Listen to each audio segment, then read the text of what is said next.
Welcome back to Lena's Romantasy collection, where the alphas are dangerously devoted and the omegas fiercely refuse to bow. Quick question for the pack before we dive into today's chaos. Where are you listening from right now? Let me know in the comments and drop a coffee cup emoji if you've ever just wanted a quiet afternoon to yourself. But chaos found you anyway. Today, we have a wild one.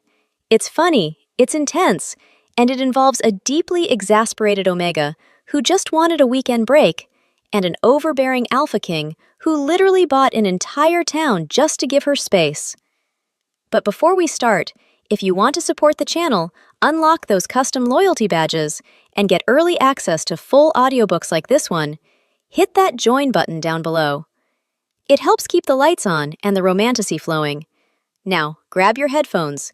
The omega is taking charge, and the king is about to learn a very expensive lesson.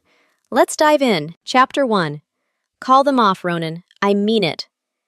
Chloe stood in the center of the sprawling royal suite, her arms crossed tightly over her chest. The knit of her cobalt blue sweater dug into her skin, but she welcomed the friction. It anchored her. Outside the towering mahogany doors, 2 mammoth guards stood at attention. She knew 2 more waited at the staircase, and another 4 patrolled the perimeter beneath her window. She could not so much as fetch a glass of water from the kitchen without a phalanx escorting her. He thinks he owns me, she thought, her wolf pacing irritably beneath her skin. I am his mate, not his property. An omega, yes, but not a prisoner. Alpha King Ronan sat behind his gargantuan dark oak desk, the surface polished to a mirror shine. His broad shoulders filled the leather executive chair, making it look small. He did not look up immediately, his dark eyes focused on a set of logistical reports. The heavy scent of crushed pine needles saturated the air, a scent that usually soothed her wolf, but right now it just choked her. It was the scent of command, of dominance, and she was done submitting. Finally, he looked up. His gaze was intense, unyielding. They stay, Chloe. The conversation is over before it begins. It is not over! Chloe threw her hands in the air, her voice rising. I cannot breathe in this palace. I feel like a trapped bird. Every time I turn around, I trip over a guard. It is driving me insane. You are the future queen, Ronan stated, his voice a low growl that resonated through the room. My enemies would pay a sum larger than the annual GDP of this territory just to know your exact coordinates. I will not risk your safety, not ever. Chloe marched forward, stopping just before the desk. She slammed her palm onto the polished wood, enjoying the sharp crack it made. I lived 22 years before you dragged me here, Ronan. I survived the fringes. I survived the dirt. I know how to take care of myself. I do not need 8 nannies. You survived in a mud hut, Ronan countered, standing up. The sheer volume of his presence instantly eclipsed her. He walked around the desk, the soft step of his Italian leather shoes the only sound in the room. You scrubbed floors for a bottom-tier pack that valued you less than their own waste. You were starving and broken when I found you. That life is over. Accept it. At least that life was mine, Chloe yelled, refusing to retreat as he stepped into her personal space. His heat radiated against her, dangerous and magnetic. Her heart hammered against her ribs, but it was from fury, not fear. I had choices. Now? I live in a luxurious vault. You do not want a mate, Ronan. You do not want a partner. You want a pet that looks pretty on your arm and never questions you. Ronan went dead still. His jaw tightened, a muscle jumping in his cheek. His eyes grew darker, the pupils dilating as his wolf surged to the surface. He dropped his head, bringing his mouth close to her ear. She dares compare my protection to imprisonment, he thought, fury warring with his logic. I would burn the world to keep her safe. Watch your tongue, Omega, he warned. His voice dropped to a vibrational frequency that demanded obedience. Or what? She tilted her chin, meeting his icy stare with fire. She felt small against him, but her spirit was giant. Will you lock me in a dungeon? Add 10 more guards? You smother me, Ronan. I can feel the weight of your ownership squeezing the air out of my lungs. I need space. Space. He repeated the word as if it were a foreign concept. He frowned, his brows drawing together.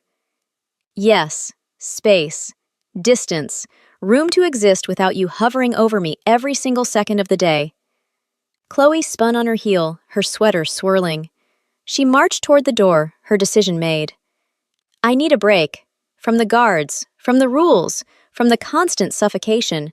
I need a break from you. She gripped the cold bronze handle of the door. Do not take another step, Ronan commanded, the alpha tone hitting her like a physical blow. Chloe ignored it. She pulled the door open, ignoring the startled looks of the two guards outside. Watch me! She slammed the door shut behind her, the noise echoing like a gunshot through the silent hallway, the sound of her rebellion finalized. Chapter 2. Ronan stared at the door where Chloe had disappeared. The pine scent in the room turned acrid with his frustration. He ran a hand through his dark hair, gripping the strands until his scalp stung. A tension headache began to throb behind his eyes, a regular occurrence since he had claimed his mate. You drive her away with your suffocating grasp, boy. Dowager Queen Beatrice stepped out from the adjoining library. She wore a tailored charcoal suit that matched her mood. Her gray hair was pinned in a tight, severe bun. She leaned on a polished wooden cane, using it more for presence than support. Her sharp eyes, the same shade as Ronan's, held the cunning wisdom of a former ruler. She asked for space, grandmother, Ronan said, walking back to his desk and falling into his chair. He hated that his grandmother had witnessed his lack of control. She claims I treat her like a prisoner. It is irrational.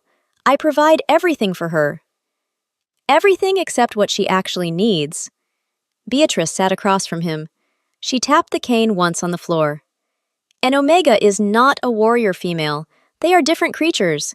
They thrive on connection, yes, but they also possess a deep, innate need for a domain, a place they control, a place they rule. Ronan pulled a thick manila folder from his top drawer. He slammed it onto the desk. Chloe's background check stared back at him. He had memorized every detail, searching for the key to unlock her compliance. The report detailed her years as an orphan, the abusive labor she performed, and the 0 assets she owned. She has owned nothing her whole life, Ronan thought, staring at the lines describing her meager existence. I gave her access to the royal coffers. I gave her everything I own. Why is that not enough? Explain what you mean, in plain words, Ronan demanded. A true queen requires undisputed territory, Beatrice stated, leaning forward. She requires a defined realm where her word is absolute law. A place free of rivals, free of threats, and free of you. You must secure a domain for your mate, Ronan. Give her a piece of the world, settle all debts, and leave no loose ends. Only then will she feel secure enough to stand beside you. Ronan closed the folder. His grandmother's words ignited a spark in his mind. He analyzed the term undisputed territory. His mind, geared toward conquest and protection, processed the literal definition. Space, Ronan murmured, a plan beginning to form. She requires space. And a domain. Exactly, Beatrice said, pleased that he was finally listening. She stood, using the cane to propel herself, and walked out of the room. She had no idea how literally her grandson had taken her advice. She thought he might buy her a vacation estate. He was planning to clear a nation. Ronan grabbed his satellite phone. He dialed his lead intelligence officer. Chloe just left the compound. Do not stop her sedan. Maintain a deep cover surveillance team. I want her exact location updated every 5 minutes. Do not approach her under any circumstances. Clear the roadblocks in her path. I need to handle a diplomatic matter. He ended the call and walked to the wall map, focusing on the territories bordering his own. The Dowager was right. A king provides undisputed space. Chapter 3. Chloe shoved 3 cotton shirts and 2 pairs of worn jeans into a canvas duffel bag. She did not take any of the silk or velvet dresses Ronan had bought her. She zipped the bag, her knuckles white, and slung it over her shoulder. She slipped down the back staircase, avoiding the main common areas. She bypassed the luxurious main garage, ignoring the line of bulletproof SUVs. Instead, she navigated to the far storage unit where her own car, a faded plum sedan, had been mothballed. The paint chipped near the handle, The engine sputtered when she turned the key, coughing out a cloud of blue smoke. To Chloe, the rattle of the ancient engine sounded like pure, unadulterated freedom. She threw the car in drive, the tires screeching as she exited the garage. She sped past the main estate gates. The guard stepped back, opening the massive iron gates without a word. Ronan must have given the order to let her pass, assuming she would get cold and hungry and return by nightfall. He thinks I am weak, Chloe thought, gripping the peeling steering wheel. He thinks this is a tantrum. He is wrong. She drove for 4 hours. The lush green lands of the royal territory faded, replaced by flat, dry plains. The glass skyscrapers shrank into scattered, run-down buildings. The sleek asphalt highways turned into cracked, bumpy two-lane roads. The air grew thicker with dust. A rusted, bullet-riddled metal sign appeared on the shoulder of the road. "Welcome to Ash Creek. Population 412. Watch your step." Ash Creek sat in the desolate borderlands, claimed by no one of importance. It was quiet, run down, and entirely forgotten. It was ruled by Alpha Dane, a lazy, third-tier leader with a small, pathetic pack. The wolves here were outcasts or derelicts. No one asked questions here. It was the perfect place to hide. Chloe pulled into the gravel parking lot of the Starlight Motel. The sign flickered, only a few letters remaining illuminated in a sad pink haze. The pavement was non-existent, replaced by packed dirt and weeds. The whole place smelled of stale grease from a nearby diner. She grabbed her duffel and walked into the lobby. A human teenager, chewing a massive wad of gum and reading a magazine, sat behind a cracked counter. "I need a room," Chloe said. The kid didn't even look up. $50 a night, cash. You pay up front, no refunds. Checkout is noon or I lock you out. Chloe handed over the bills, the last of her emergency cash. She took the bent brass key and walked to room 7, located at the very end of the row. She unlocked the door and stepped inside. The room smelled of stale soap and old carpeting. A massive boulder of relief rolled off her chest. She dropped her bag on the floor and collapsed onto the saggy mattress. The springs groaned, threatening to give way. She stared at the water-stained ceiling. A tiny spider was weaving a web in the corner. For the first time in weeks, she felt peace. There were no guards outside. There were no cameras in the corners. There was no Alpha King tracking her movements. She finally had her space. Chapter 4. Alpha. Dane sat on the sagging porch of the dilapidated Ash Creek packhouse. He was drinking a cheap beer before noon, enjoying the quiet morning.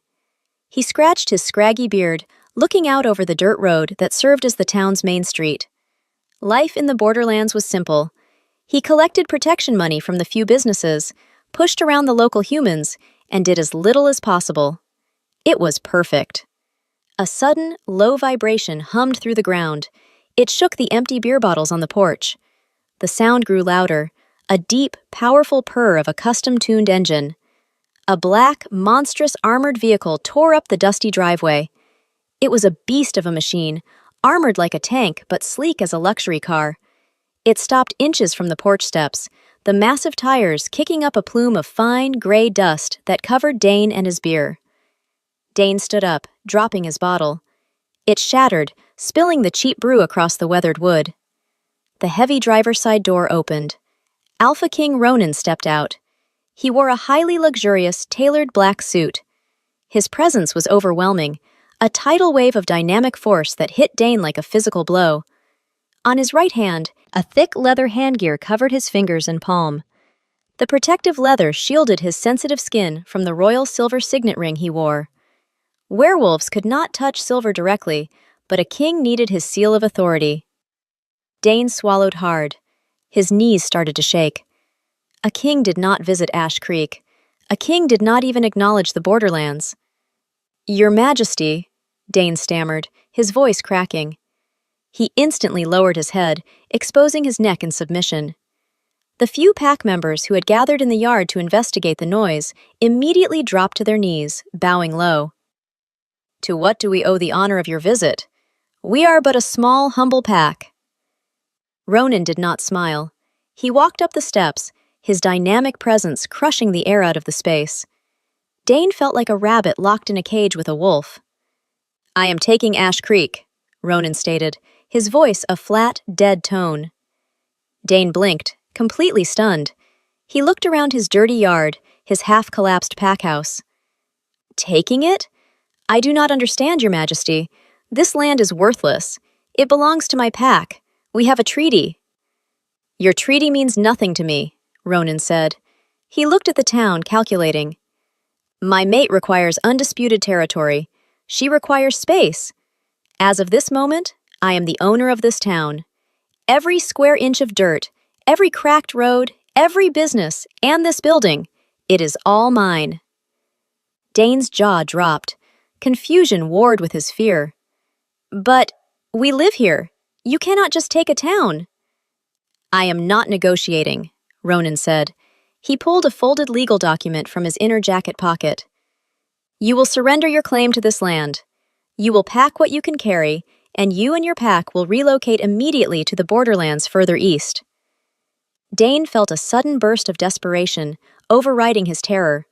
He was the alpha here. He had to stand his ground. No, this is my land. My grandfather claimed it. We are a recognized pack. I say no, we are not leaving. Ronan stopped moving. The dynamic tension in the air thickened, making it almost impossible to draw a full breath. Ronan's wolf surged, angry at the resistance. A deadly, dark force radiated from him, a force that screamed of absolute violence.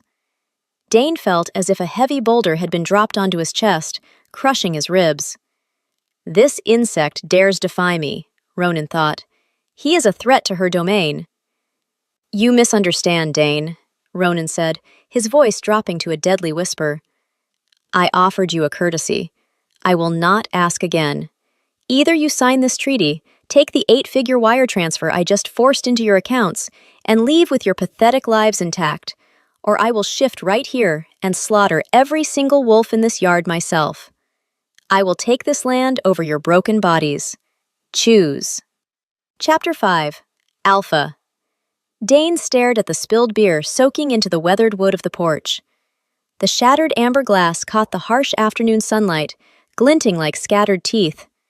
He shifted his gaze back to King Ronan. The sheer audacity of the demand twisted Dane's features into a vicious snarl. You walk onto my property, Dane began, his voice shaking with a turbulent mix of terror and misplaced pride. You park your vehicle in my yard, and you tell me to leave? We have 30 wolves in this pack, King Ronan. You stand here alone. This is Ash Creek. We bow to no one. Ronan did not blink. He kept his hands relaxed at his sides, projecting supreme calm. I am standing. You are trembling. Numbers do not equate to strength, Alpha Dane. They merely provide a higher casualty count. I suggest you reconsider your defiance. Dane bared his teeth. He let out a sharp, piercing whistle that echoed through the dusty valley. From the perimeter of the dilapidated packhouse, men and women emerged from the tree line. They carried rusted crowbars, heavy steel pipes, and the feral desperation of bottom-tier wolves who had nothing left to lose. They circled the yard, closing the distance, outnumbering the king 30-1. He brings an army of scavengers to threaten a monarch, Ronan thought, his dark eyes tracking their movements. They lack discipline. They lack training. They are an infection on Chloe's new domain. I must eradicate the threat before she even realizes it exists. We do not surrender, Dane spat, bolstered by the arrival of his fighters. He puffed out his chest, stepping over the shattered glass. My grandfather signed a treaty with the royal court 80 years ago. This territory belongs to my bloodline. You cannot claim it on a whim. I am the king, Ronan corrected, his tone dropping to a dangerous low octave. The treaties exist because I allow them to exist. The land is yours because I grant you the privilege of occupying it. You run a settlement of thieves. You collect taxes from the local humans and offer zero protection in return. My mate requires a peaceful domain. You are the antithesis of peace. Your mate is an Omega! Someone shouted from the crowd. Ronan locked his gaze on the speaker. The silence that followed was deafening. My mate is your queen, Ronan stated. Ronan unlocked the cage around his dormant power. He did not shift into his wolf form. He did not raise a weapon. He simply released his alpha aura. The energy exploded outward in a shockwave of pure, suffocating dominance. It carried the sharp, overwhelming scent of wild forest timber, saturating the dry air. The effect was devastating. The closest wolves hit the dirt first. Their weapons clattered against the dry ground, kicking up small clouds of dust. They fell to their hands and knees, their spines curving as the primal command forced their bodies into submission. They whined, pressing their faces into the dirt. Dane gasped for air. He gripped the wooden railing of the porch, his knuckles turning white. His legs shook violently. The aura pressed against him, a crushing force that demanded total obedience. It squeezed his lungs, making every breath a battle. "Fight it!" Dane yelled to his pack, but his voice cracked, sounding weak and pathetic. No one moved. The remaining wolves dropped one by one, surrendering to the overwhelming pressure. Ronan took one step forward. The gravel crunched beneath his Italian leather shoes. "You thought your numbers would save you. You thought a forgotten treaty would shield you. You are nothing but a nuisance in my path." Dane's knees buckled. He dropped hard onto the porch. The sharp edges of the shattered beer bottle bit into his skin, but the pain barely registered over the suffocating pressure of Ronan's aura. "I am the Alpha," Dane thought, his mind scrambling for purchase in the encroaching darkness. "I lead this pack. I should be able to stand. Why can I not stand?" "Submit," Ronan ordered, his voice vibrating through the very ground. Dane fought the command. His pride warred against his basic survival instinct. The crushing force around him tightened, cutting off his oxygen completely.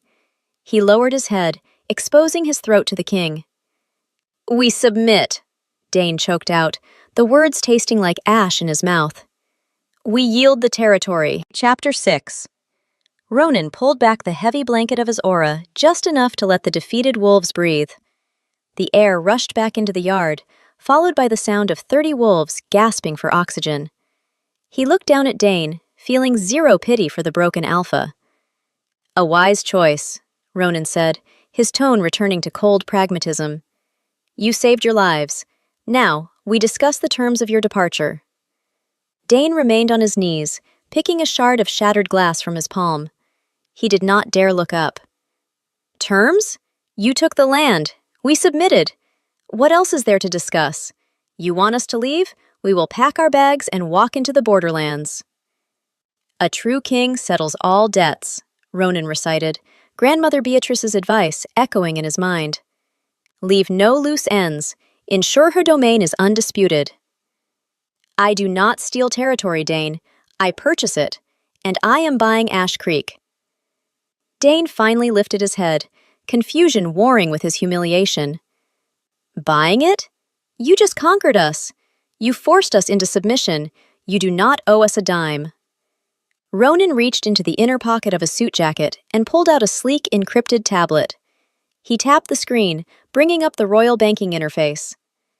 "My mate must never encounter a challenge to her claim.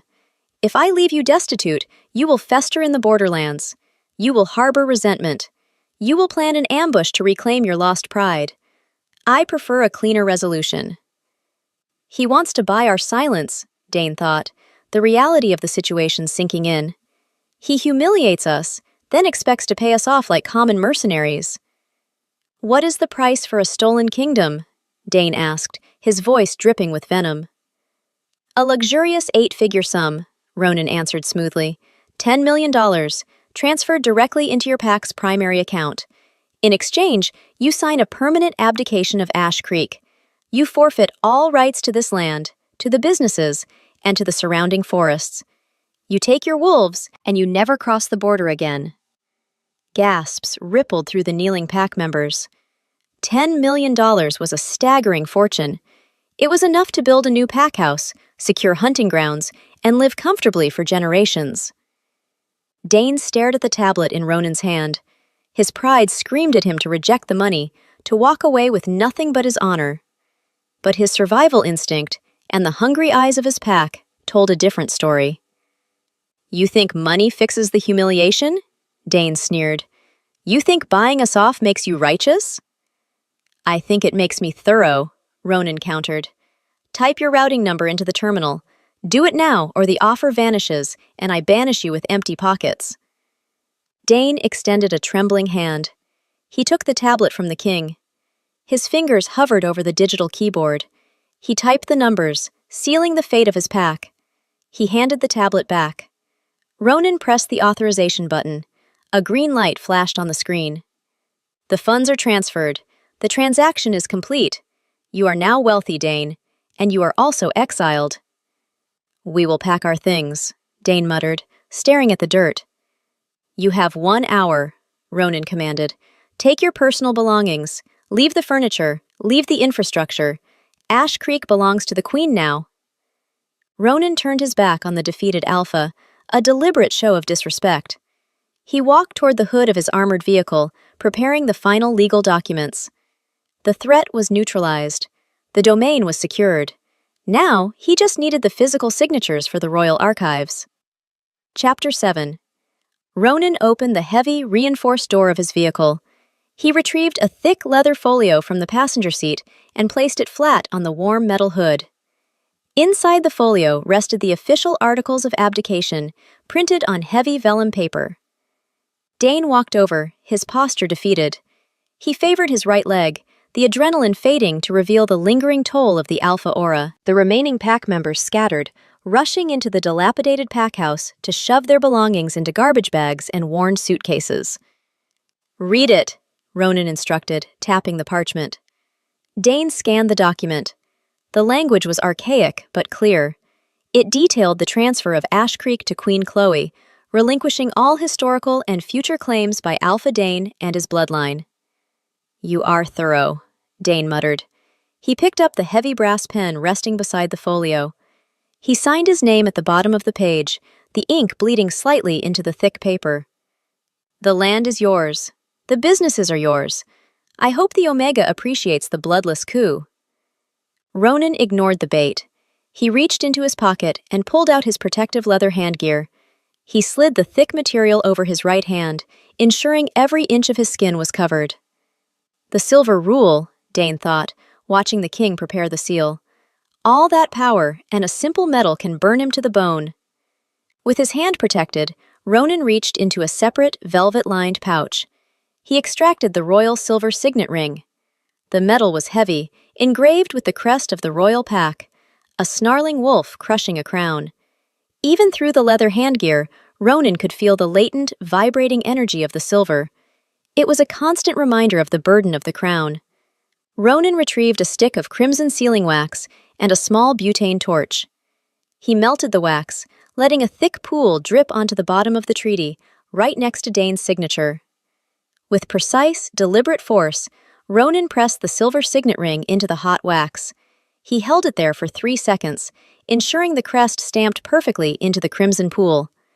He pulled the ring away. The royal seal was set. The treaty was ironclad. Ronan carefully returned the silver ring to the velvet pouch. He pulled off the leather handgear and tucked it back into his pocket. He folded the treaty and slid it into his suit jacket. The hour is ticking, Dane, Ronan said, looking at his watch. I suggest you motivate your people. If I find a single wolf lingering in this town when the sun sets, I will consider the treaty breached. We are leaving, Dane said, backing away from the vehicle. He stopped, a bitter smirk touching his lips. You went to war for a female who ran away from you. You bought a town for an Omega who hates your rules. You may have the crown, Ronan, but she has the leash. Ronan's eyes darkened, but he maintained his composure. He speaks from ignorance. He does not understand the bond. Do not concern yourself with my mate, Ronan warned, his voice a lethal whisper. Focus on your journey to the borderlands. It is a harsh environment for a wealthy, exiled alpha. Watch your back, Dane. Ronan opened the driver's side door of his vehicle. He slid into the custom leather seat and ignited the engine. The powerful purr vibrated through the chassis.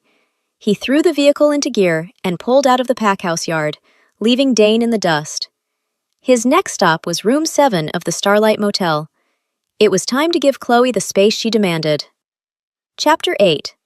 Chloe paced the narrow stretch of floor in room 7. She walked from the sagging mattress to the water-stained window, her arms crossed tight. The initial rush of freedom had faded, replaced by a restless, buzzing anxiety. He let me leave too easily, she thought, chewing on her lower lip. Ronan does not surrender, he regroups. The sound of a heavy engine pulling into the motel parking lot shattered the quiet afternoon. Chloe stopped pacing.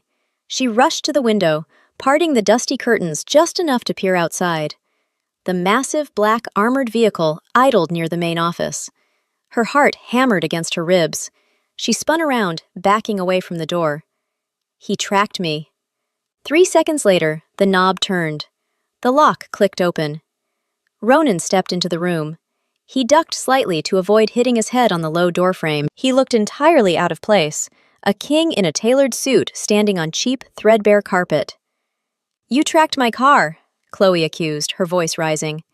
"I told you I needed a break. I told you to stop hovering." "I did not hover," Ronan replied calmly. He closed the door behind him, sealing them in the small room. "I maintained a respectful distance. I handled a diplomatic matter while you settled into your new environment." "Diplomatic matter?" Chloe scoffed, throwing her hands in the air. "In Ash Creek? There is nothing out here but dust and cheap motels. How did you even get a key to this room? I paid cash." "I did not ask for a key," Ronan stated. He reached into his suit jacket. "I informed the human at the front desk that I am the new owner of the establishment. He was eager to cooperate." Chloe froze. Her mind struggled to process the words.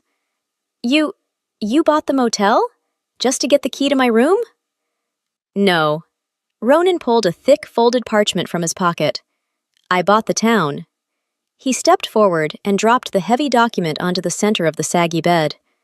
Chloe stared at the paper. She looked at the crimson wax seal stamped at the bottom. She looked back up at Ronan, her mouth open in disbelief. "What is this?" she demanded, pointing a shaking finger at the bed. "It is the deed to Ash Creek," Ronan explained, his tone completely serious. "I secured an 8-figure buyout. Alpha Dane and his pack have abdicated their claim and relocated to the borderlands. The land is yours. The buildings are yours. The humans answer to you." Chloe let out a sound that was half laugh, half sob. She rubbed her temples, feeling a massive headache forming. "I told you I needed space, Ronan. I meant I wanted to drink a cup of coffee alone. I wanted to walk outside without 8 guards following me."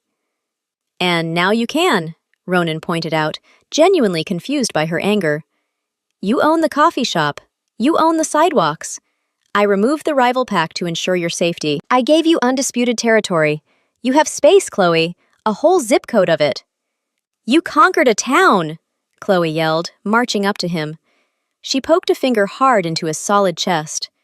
"You threw millions of dollars at a lazy alpha and evicted an entire pack just because we had an argument. You missed the point entirely." "I solved the problem," Ronan countered, his alpha pride stinging. He grabbed her hand, stopping her assault, his grip firm but gentle. "You felt trapped. I bought you a domain. I did exactly what a king should do to provide for his queen." "I do not want a domain!" she screamed, pulling her hand free. "I want a partner who listens to me. You do not listen, Ronan.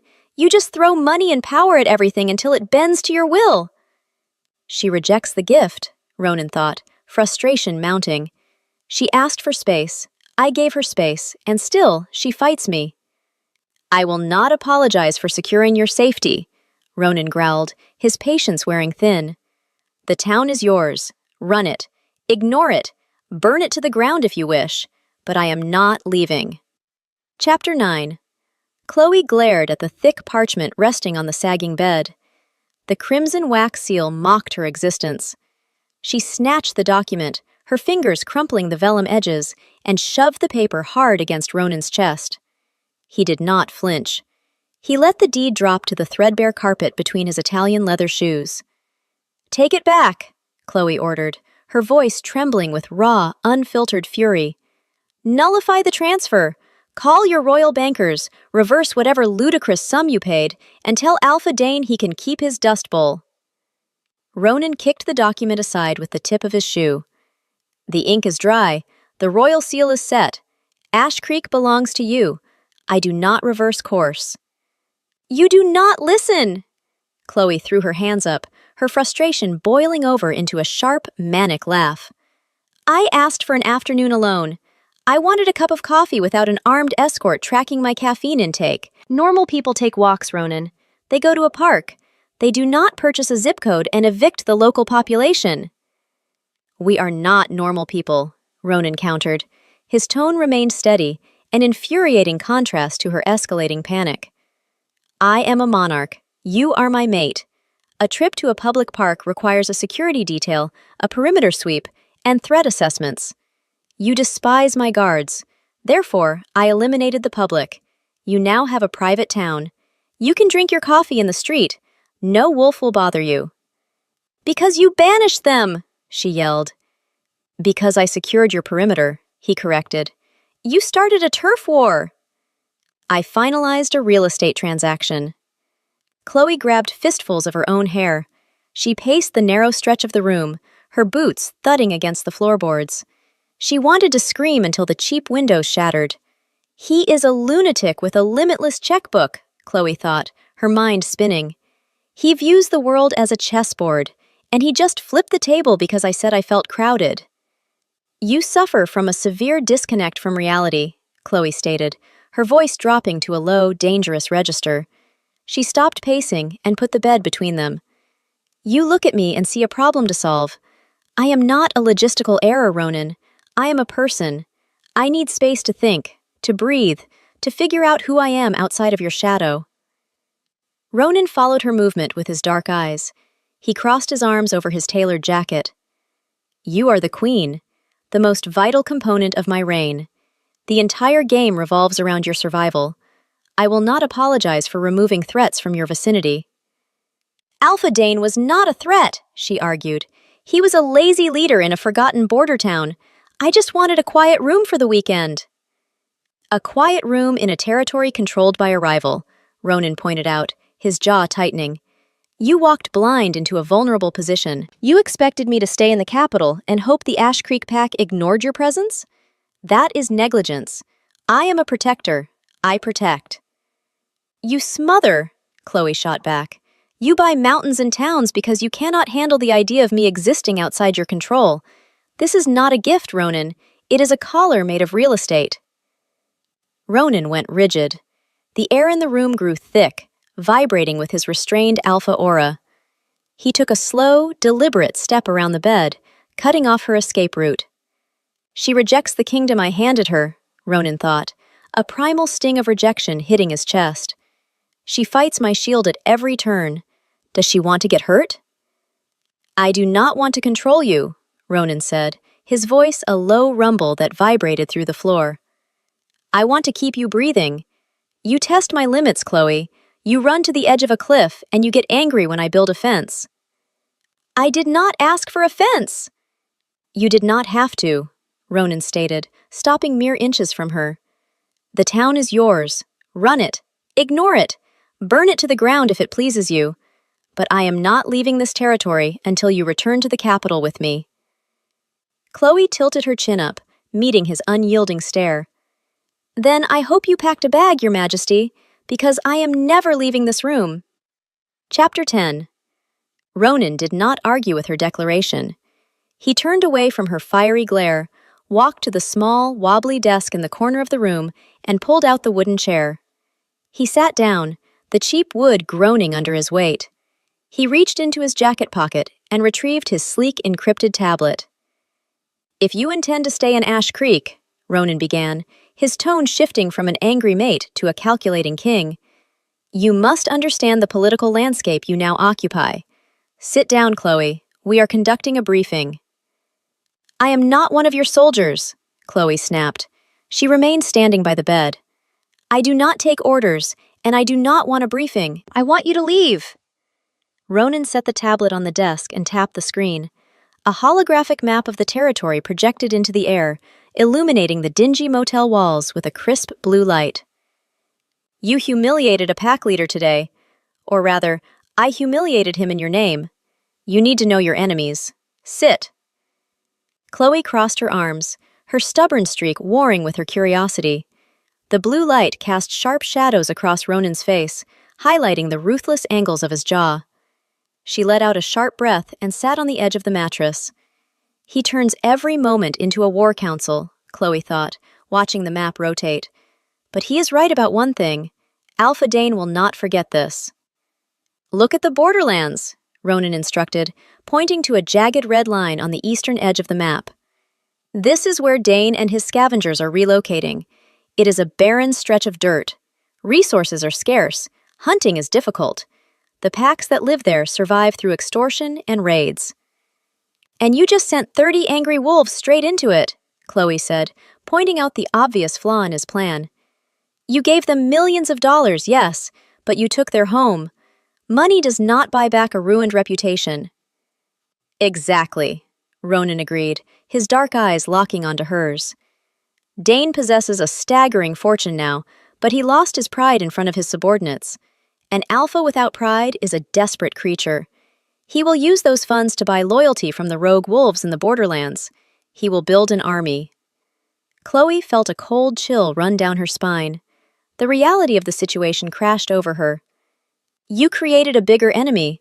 You turned a lazy pack into a funded militia. Why would you do that? Because an enemy in the open is easier to track than an enemy hiding in the shadows, Ronan explained, his voice devoid of emotion. Dane is predictable. He will stew in his anger. He will plot a raid to reclaim his honor. And when he strikes, my forces will annihilate him completely. You are using this town as bait, Chloe whispered, horror creeping into her tone. You bought Ash Creek to draw him out. I bought Ash Creek because you demanded a domain, Ronan corrected, his expression hardening. Dane's future destruction is merely a strategic bonus. I map out the threats so you are never caught off guard. You are the queen. You must view the board from above, not from the dirt. I grew up in the dirt, Chloe shot back. She stood up, blocking the holographic map with her body. I know how wolves like Dane operate. They do not attack the king, they attack the weak targets. They will strike the diner, they will hit the human businesses. You put a target on innocent people just to prove a point.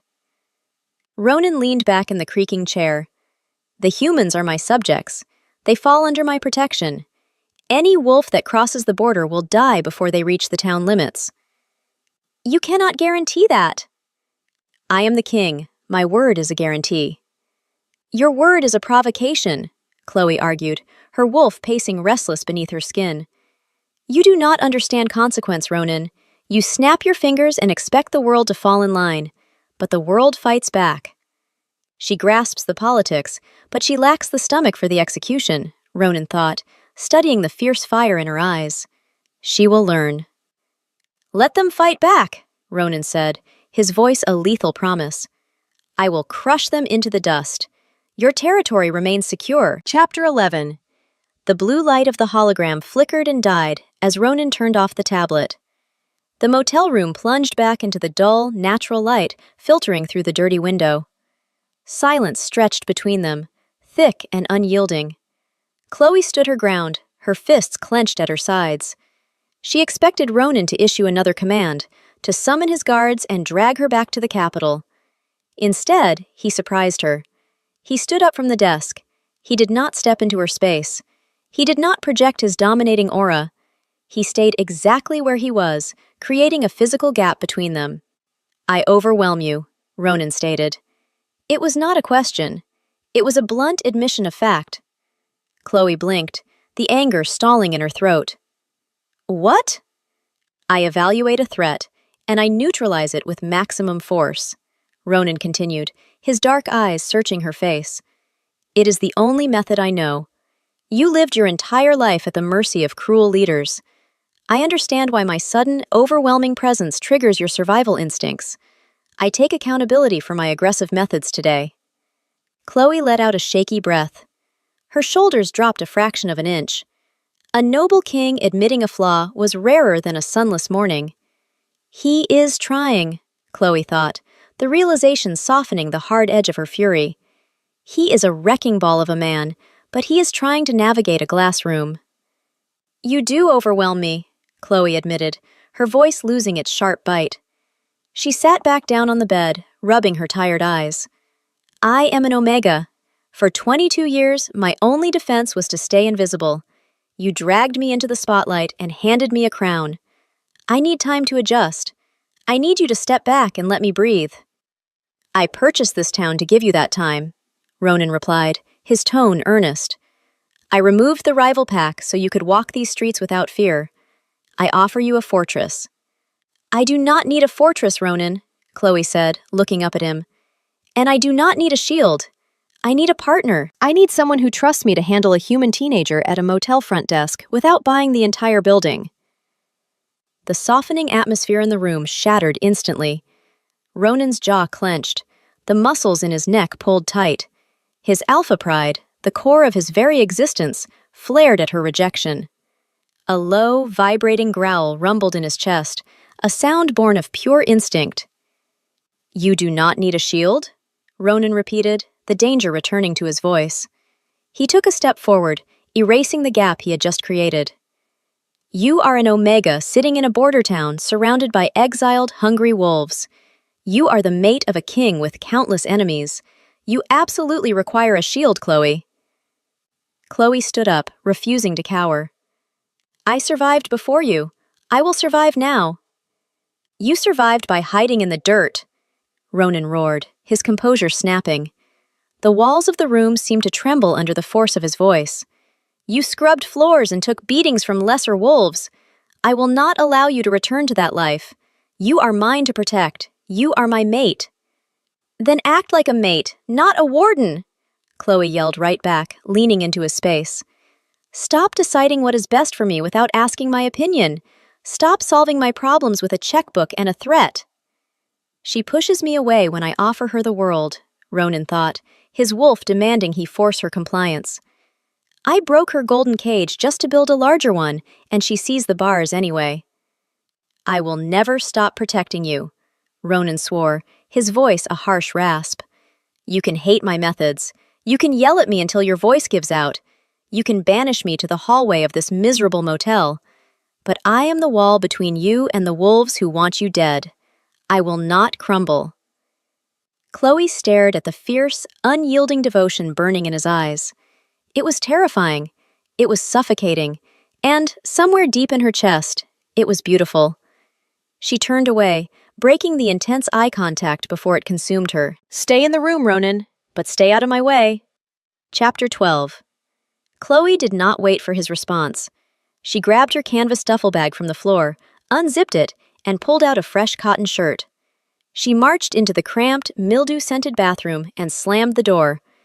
10 minutes later, she emerged. She had splashed cold water on her face, changed her clothes, and locked her raging emotions inside a tight mental box. She was done arguing in circles. If Ronan insisted she owned Ash Creek, then she would run Ash Creek. She walked past the king, who stood silently near the window, a dark sentinel watching the street. She reached for the doorknob. Where are you going? Ronan asked, his voice rough but controlled. I am inspecting my territory, Chloe replied without looking back. I am getting a real cup of coffee, and I am talking to the locals. My locals. She opened the door and stepped out into the dry, dusty afternoon air. Ronan followed a second later, his Italian shoes crunching on the gravel. He shadowed her every step, a looming threat to anyone who dared look in her direction. Chloe stopped in the middle of the parking lot. She spun around, pointing a finger directly at his chest. Step back, she ordered. Ronan frowned, his dark brows drawing together. I am providing security. You are providing a spectacle, Chloe countered. I cannot talk to humans if a giant, scowling monarch is breathing down my neck. You gave me this domain. Let me rule it. Step back. 10 paces. Ronan's jaw worked as he fought his instinct to hover. He stared at her pointed finger, then looked at the fierce determination in her eyes. Slowly, reluctantly, he took 10 deliberate steps backward. She commands the field without a drop of alpha blood, Ronan thought, a spark of genuine pride cutting through his frustration. She demands obedience, and I yield. Thank you, Chloe said. She turned and walked toward the motel office. She pushed open the glass door. The bell chimed a dull, off-key note. The same human teenager sat behind the counter, blowing a pink bubble with his gum. He barely glanced up from his magazine. Checkout is not until noon tomorrow, the teenager muttered. Chloe walked to the counter. She placed both hands flat on the cracked laminate surface. Stand up. The kid stopped chewing. He looked at Chloe, then looked through the window at the terrifying man in the black suit standing in the parking lot. The teenager swallowed hard, dropped his magazine, and stood up straight. Yes, ma'am, the kid stammered. What is your name? Chloe asked, keeping her voice firm, channeling the authority Ronan threw around so easily. Toby, he squeaked. Listen to me, Toby, Chloe said. The wolves who used to run this town are gone.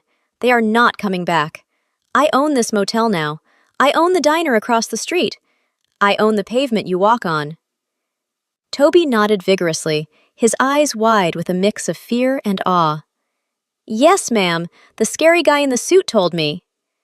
The scary guy works for me, Chloe lied smoothly, knowing Ronan could hear every word with his enhanced hearing. A small thrill shot down her spine. I have a new set of rules for Ash Creek. Rule number 1, the motel gets cleaned.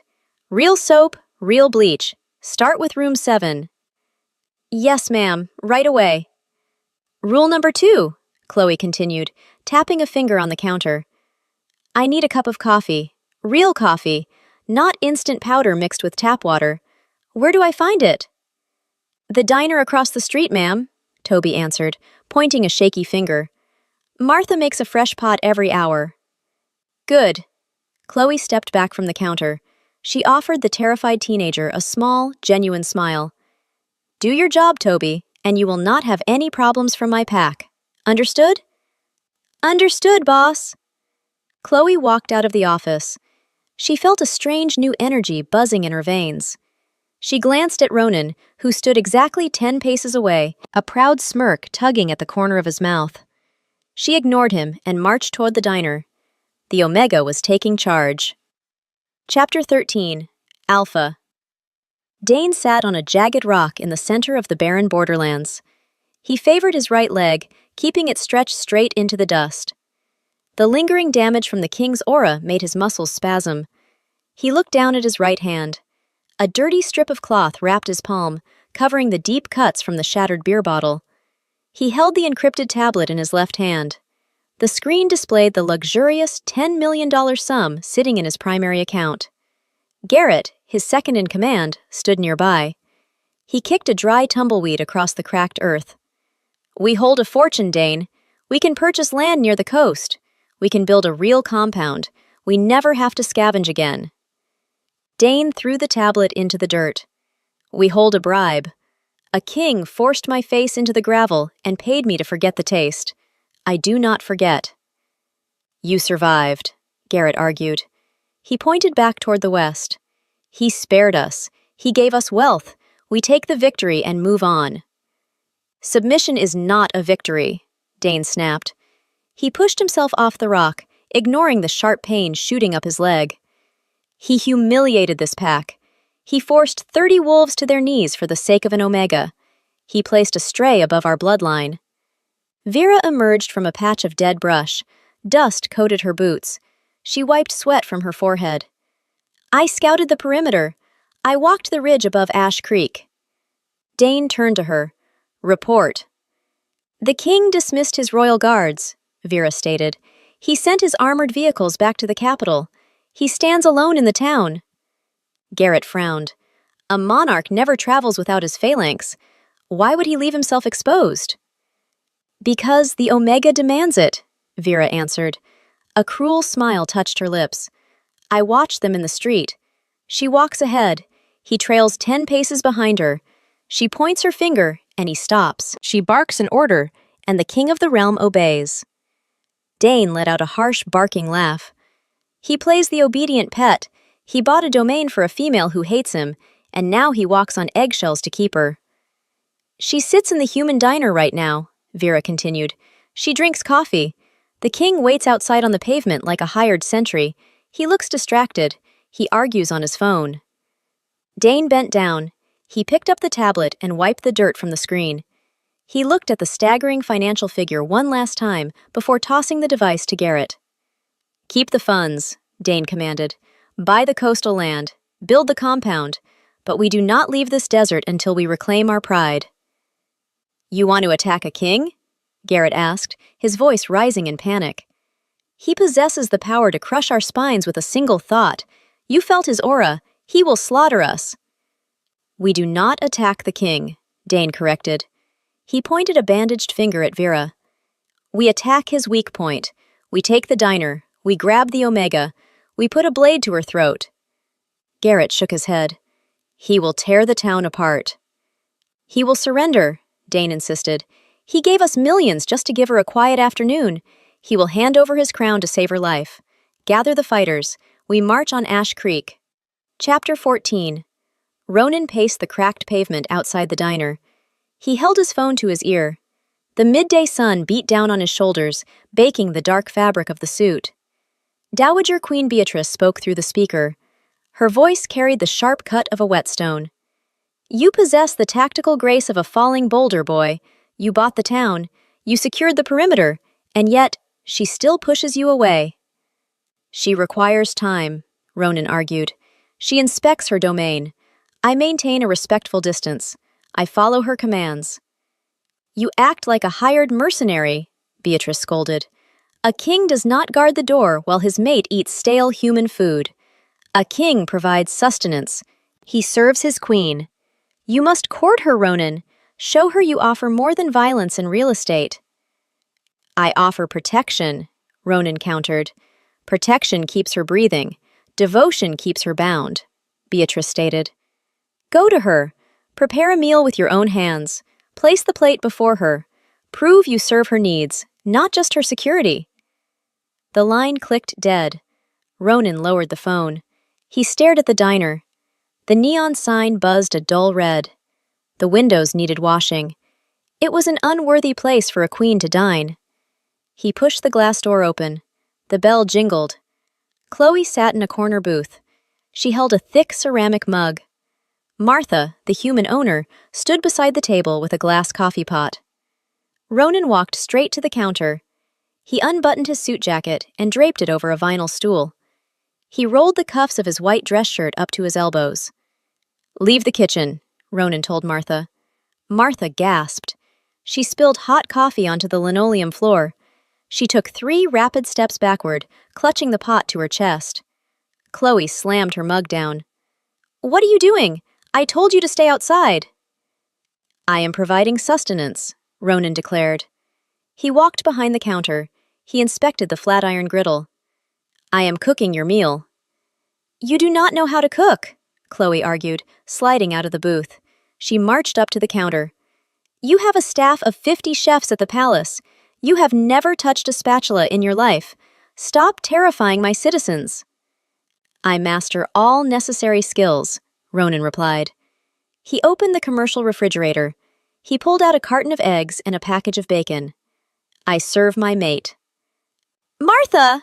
Chloe called out, pointing